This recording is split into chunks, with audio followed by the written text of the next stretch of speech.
அனுப்பினோமானால் அவைகள் வெகுவாக வெப்பநிலை குறைந்துவிடும். ஏறத்தாழ 2-3 கெல்வின் அளவுக்கு நாம் இதை குளிர வைக்க முடியும். கெல்வின் என்பது உங்கள் அனைவருக்கும் தெரியுமா என்று தெரியவில்லை. நமது வெப்பநிலை 300 கெல்வின் என்று வைத்துக் கொள்ளலாம். தண்ணீர் உறைவது 273 கெல்வின், 0 டிகிரி செல்சியஸ் என்போம்.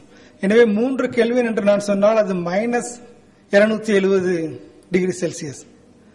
மைனஸ் என்பதற்கும் தமிழில் ஒரு நல்ல வார்த்தை இருக்கிற தெரியவில்லை.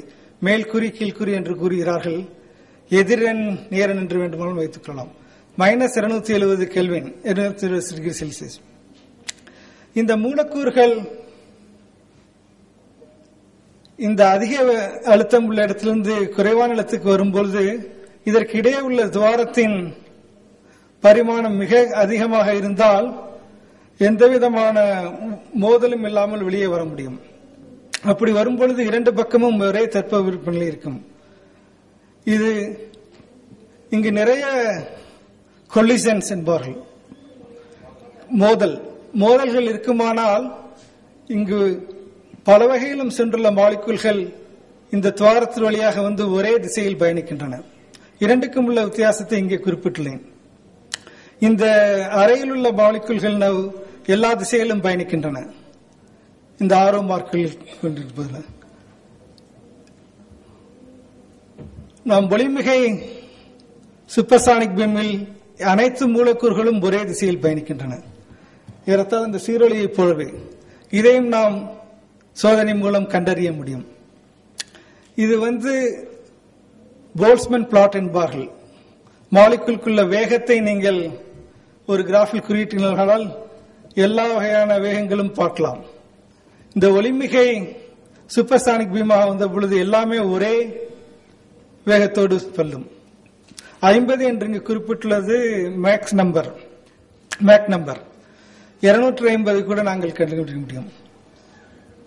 இவ்வாறு மூலக்கூறுகள் எக்ஸ்பாண்ட் ஆகும் பொழுது 2 வாட்டர் மாலிகுல்களை வைத்து வாட்டர் டைமர் என்று நாங்கள் சொல்றோம். 2 நீர் மூலக்கூறுகளை ஒன்றாக இணைக்க முடியும். அதேபோல் மீத்தேன் கெரசினையும் ஒரு மாற்று மூலக்கூறையும் இணைக்க முடியும்.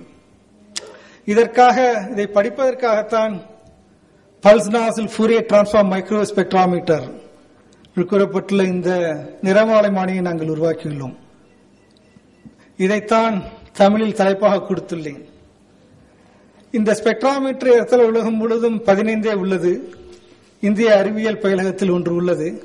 இதை நாம் கடையில் வாங்க முடியாது. இது நமக்கு வேண்டுமென்றால் நம்முடைய தான் செய்து கொள்ள வேண்டும். இது மெக்கானிக்கல் அண்ட் எலக்ட்ரிக்கல் டிசைன். இது ஒரு போட்டோகிராஃப்.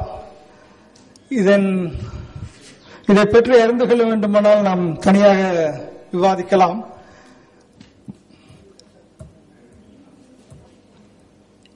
இது மைக்ரோவேவ் ஸ்பெக்ட்ராமீட்டர். இதை கட்ட வேண்டுமானால் நமக்கு தெரிய வேண்டியது microwave engineering, mechanical engineering, civil engineering. இதையெல்லாம் பண்ணினாலும் நாங்கள் பண்ண நினைப்பது மைக்ரோவேவ் ஸ்பெக்ட்ராஸ்கோபி. ஒரு உயர் பிசிக்கல் கெமிஸ்ட், இயற்பு வேதியியல் என்கிறார்கள். எங்களது முக்கிய நோக்கம் இயற்பு வேதியியல். ஆனால் அதை பற்றி படிப்பதற்கு நாங்கள் இந்த ஸ்பெக்ட்ராமீட்டரை கட்ட வேண்டியிருந்தது. இது வேதியியல் துறையில் இது உருவாக்கப்பட்டது எவ்வாறு? இதற்காக நான் மின்னணுவியல் மாணவர்களை எங்கள் துறையில் பணியமர்த்தினேன். இதைத்தான் வள்ளுவரும் அன்றே சொல்கிறார், இதனால் இவன் முடிக்கும் என்றாய்ந்து அதனை அவன் கண் விடல். ஒரு மைக்ரோவேவ் ஸ்பெக்ட்ராமீட்டரை உருவாக்க வேண்டும் என்ற கட்டாயம் வந்தவுடன் அதை கட்டுவதற்காக மின்னணுவியல் மாணவர்கள் வேதியியல் துறையில் பணியமர்த்தப்பட்டார்கள். இது எங்கள் துறையில் முதல் முறையாக நடந்தது. ஏற்கனவே சொல்லும்போது இதே மாதிரி ஸ்பெக்ட்ராமீட்டர்கள் ஒன்லி 15 உள்ளன உலகம் முழுதும். இதை நாங்கள் உருவாக்கியதற்கு முதல் காரணம் இந்த கேள்விதான். ஹைட்ரஜன் பாண்ட் கெமிஸ்ட்ரியில் இது மிகவும் பாப்புலரான விஷயம். ஹைட்ரஜன் பிணைப்பு என்றால் என்ன? நான் இதை முழுவதுமாக வாசிக்கப் போவதில்லை. ஏறத்தாழ 100 ஆண்டுகளாக இந்த ஹைட்ரஜன் பாண்ட் என்பது வேதியியல் வல்லுநருக்கும் இயற்பியல் வல்லுநர்களுக்கும் புரியும். இதுவரை அதை பற்றியான புரிதலே இல்லை. இதை பற்றி பலவித பேப்பர்கள் வந்துள்ளன. அதைத்தான் இங்கு குறிப்பிட்டுள்ளேன். ஏறத்தாழ 1920, இன்ஃபேக்ட் 1900 இருந்தாலும் இதை பற்றி இன்றும் ஒரு புரிதல் இல்லை. இந்த டேபிளில் உள்ள எண்கள் என்ன குறிக்கின்றன? வாட்டருக்கும் H2O, H2S, ஆக்சிஜனும் சல்பரும் ஒரே குரூப்பில் உள்ளன. இரண்டுக்கும் வெப்பநிலையில் கொதிநிலையில் ஏறத்தாழ 100 டிகிரி வித்தியாசம் உள்ளது. இதற்கு காரணம் ஹைட்ரஜன் பாண்ட் தான்.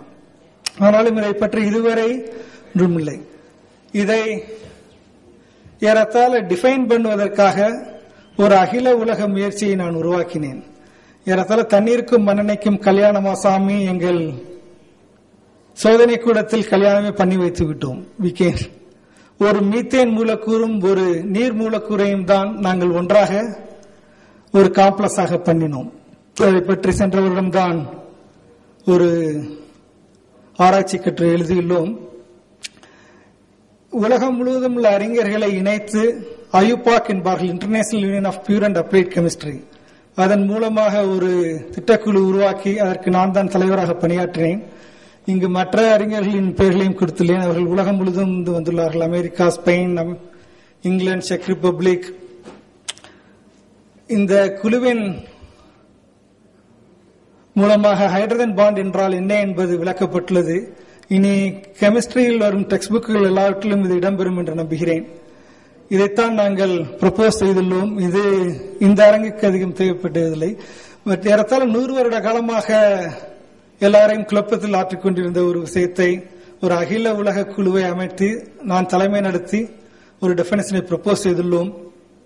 இதை ஏன் செய்ய வேண்டும் என்பதற்கு மறுபடியும் இதை கூறி நான் விடைபெறுகிறேன். இத்துடன் நீரையும் டிஎன்ஏயும் தான் இதில் நீரில் H2O என்பார்கள். ஒரு H2Oக்கும் அனதர் H2Oக்கும் உள்ள இடைப்பட்டுள்ள பிணைப்பு தான் ஹைட்ரஜன் பாண்ட் என்பார்கள். இதே ஹைட்ரஜன் பாண்ட் தான் டிஎன்ஏவிலும் உள்ளது. இந்த லைன்களில் இந்த ஹைட்ரஜன் பாண்டை தான் குறித்துள்ளார்கள். இந்த ஹைட்ரஜன் பாண்ட் வழியாகத்தான் நமது ஜீன்கள் இன்ஃபர்மேஷனை பாஸ் செய்கின்றன. அதற்காக தான் மரபு நூலிலை என்று இதை குறிப்பிடுகிறார்கள். இந்த அடிப்படை அறிவை உருவாக்க வேண்டும் என்பதற்காக தான் இந்த ஸ்பெக்ட்ராமீட்டரை உருவாக்கப்பட்டது. இதே மாதிரி 2 நீர் மூலக்கூறுகள், ஒரு டிஎன்ஏக்கு இடையே உள்ள ஹைட்ரஜன் பாண்ட், இதையெல்லாம் நாங்கள் சோதனை கூடத்தில் உருவாக்கி படிக்க முடியும். அதுதான் எங்களது குறிக்கோள். இத்துடன் நான் முடித்துக் கொள்வேன். இந்த Indian staff science, DST, CSIR, Indo French எல்லாரும் எங்களுக்கு பண உதவி செய்துதான் இதை பண்ண முடிந்தது. உண்டமயக்கும் தொண்டருக்கும் உண்டு என்ற நிலையில் இவ்வளவு நேரம் உட்கார்ந்து எனது உரையை கேட்ட உங்கள் அனைவருக்கும் முழங்கணிந்த நன்றி. உயிருக்கும் உயிரற்றதுக்கும் என்ன ஒரு வித்தியாசம்? இவ்வளவு நாள் நாம் உருவாக்கிய மூலக்கூறுகள் எல்லாமே உயிரில்லாதவை. இந்த 2 மாதம் முன்புதான் உயிருள்ள மூலக்கூறுகளை உருவாக்கினார்கள். இதற்காக தான் இப்பொழுது சமீபத்தில் நீங்கள் கேள்விப்பட்டிருக்கலாம், ஸ்டெம் செல் டிரான்ஸ்பர் என்று கூறுவார்கள். ஒவ்வொரு செல்லும் அணுக்களால் ஆனவை. அதை நாம் முழுமையாக புரிந்து கொண்டால் நமது கேன்சரஸ் செல்ஸ் அதை எடுத்துவிட்டு கேன்சர் இல்லாத செல்களை பெற முடியும்.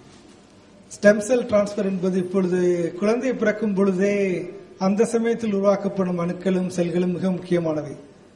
அதை ஏறத்தாழ 10-20 வருடங்கள் கூட நீங்க ஸ்டோர் பண்ணி வைத்துக் கொள்ளலாம். பல வகையான ஆராய்ச்சிகள் நடந்துள்ளன.